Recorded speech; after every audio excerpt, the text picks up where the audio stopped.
possibly imagined. I couldn't have carved out of stone a better partner for Rachel. And seeing what an amazing father he is, how awesome his kids are, is so inspiring and so lovely, and I just melted.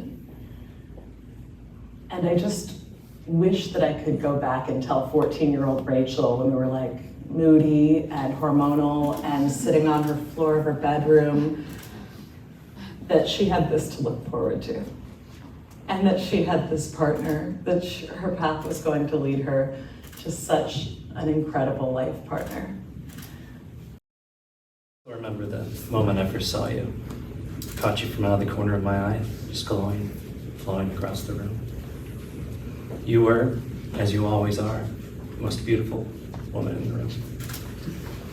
I've been thankful in the time since then that this idiot was able to find you on LinkedIn after that night, because I lost your phone number. Meeting you right before the pandemic seemed like such perfect timing. It would have been so much harder without you. There's no one else I want to build a life with, and I'm happy that it is with you. You make me a better person. I promise to do the same for you. I promise to be the most dependable person in your life. I promise to be your calm when things seem overwhelming, to protect you and to fight for you when you need me to.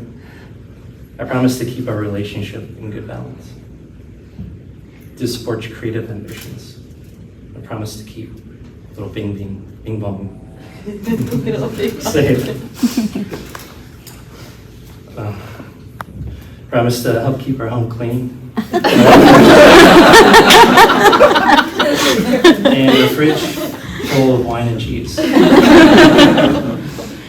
Today, Rachel, or any other day, I take all of you for exactly who you are, for always and as my wife. Am I supposed to follow that? We're gonna take a quick 5, everybody. Smoke if you got 'em. That was amazing. I don't even know. I'm gonna stumble through this with the squeaky voice. It's your wedding, you do whatever you want. For sure. Look at us. Look at us. Brian, I love you. You're an incredible person. I told you I'm not even gonna make it through the second sentence. I genuinely feel very lucky to have found you, even though I don't think either one of us expected to meet anyone at that moment. Yet we found each other randomly at a New Year's Eve concert. Our attraction and connection was immediate, but my love for you grew with time. I grew to love you as a person. Your patience and acceptance of me just floors me. It was a love that grew as I started to understand how good of a father you are and just how much you love those around you. You've demonstrated time and again the quality of person you are. Whether it's helping me with house issues or litter critters in my basement. Or just how quickly you loved and cared for Molly, my dorky little dog. That is when I realized I truly love you. I started to envision how our lives could fit together and how we could make each other happier and healthier. I am so excited to be marrying you. I'm so excited for all the adventures, big and small, that we will have in our future. I'm just so glad it's you. You did it. Well, by the power invested in me in the Church of TVVCR Repair, it's time for you to treat a smooch.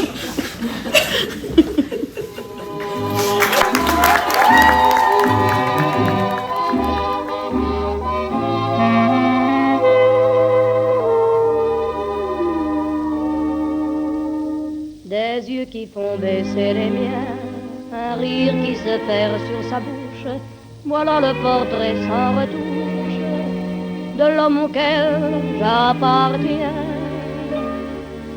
Quand il me prend dans ses bras, qu'il me parle tout bas, je vois la vie en rose. Il me dit des mots d'amour, des mots de tous les jours, que ça me fait quelque chose. Il est entré dans mon cœur une part de bonheur dont je connais la cause. C'est lui pour moi, moi pour lui dans la vie. Il me l'a dit, l'a juré pour la vie.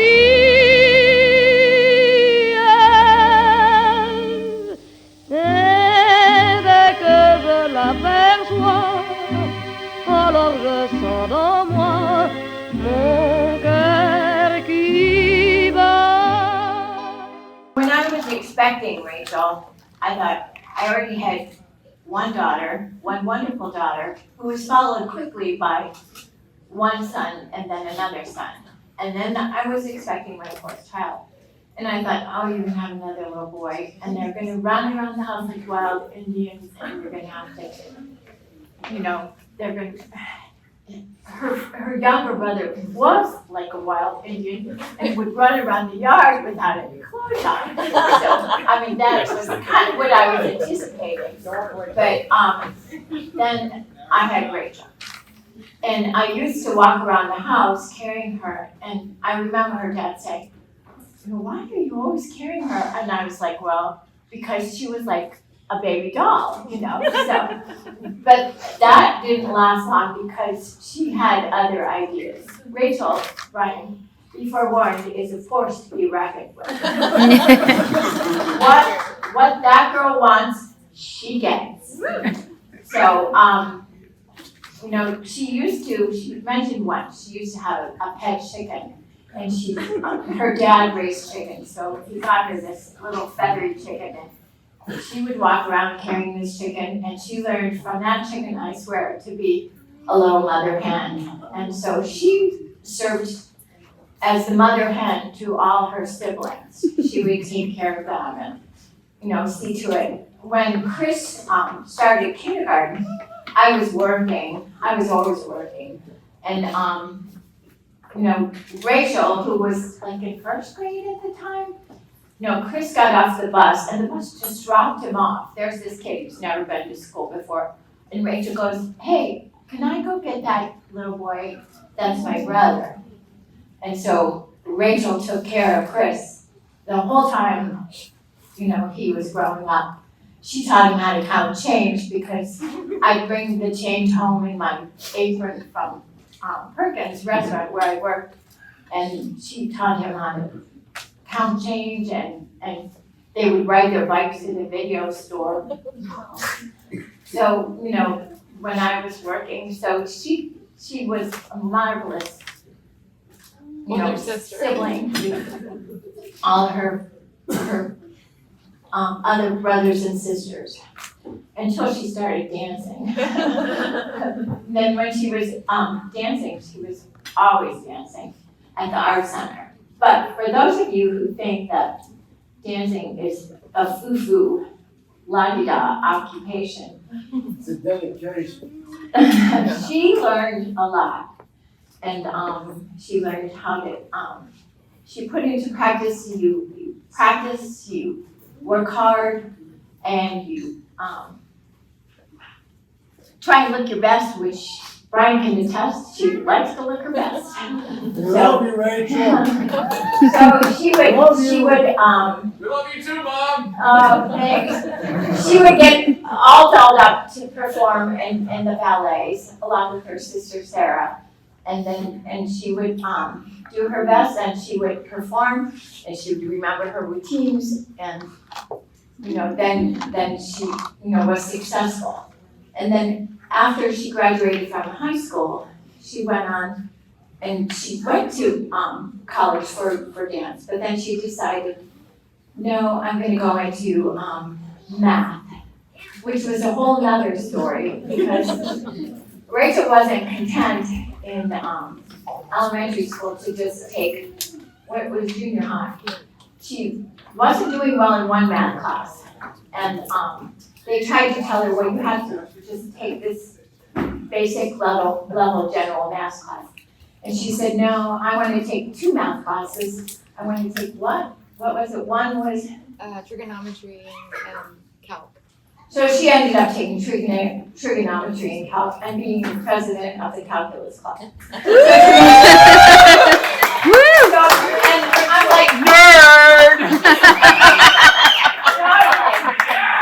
Yeah, Not like nerd at all. All I can do is teach kindergarten. I can't do that. So instead of being, a ballet star, she's gone on to work for Nestle's. And she does really well, but it's the drive of this little girl and so Brian, you can be confident that she's going to take care of you and your family because she's a hard worker. When it's hot